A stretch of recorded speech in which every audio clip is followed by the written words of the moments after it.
Pemirsa, Sriwijaya FC siap menghadapi kompetisi Liga 2 Indonesia dengan melaunching 27 pemain yang akan menjadi penggawa Laskar Wongkito. Manajemen Sriwijaya FC menargetkan kembali ke Liga 1 Indonesia usai degradasi pada 2018 lalu.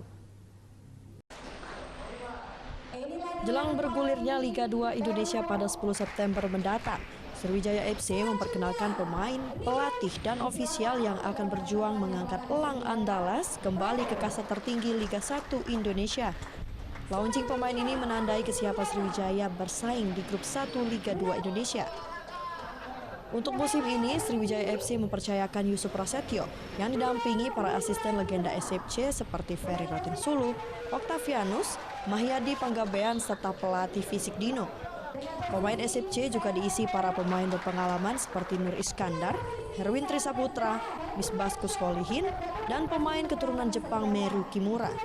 SFC kian percaya diri sejak kedatangan dua pemain asing, Kerven Belfort yang sebelumnya membela Kelantan FC dan Cheng Ho Gyaltsen. Berapa pemain total yang kita kontrak, Pak? Pemain 27. Itu cukup, Pak, bagi itu?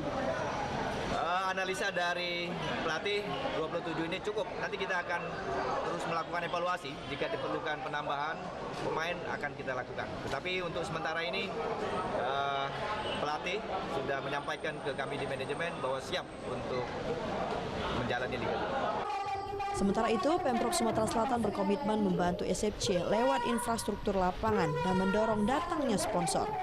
Kita komunikasikan bahwa untuk tempat bertanding Sriwijaya FC itu di Gelora Sriwijaya Jakabaring, dan salah satu bentuk support juga pemerintah Provinsi Selatan tentunya telah menghimbau dan minta kepada para sponsor-sponsor yang sudah ada dan juga beberapa calon sponsor lainnya. Dari Palembang, Bambang Irawan, iNews melaporkan.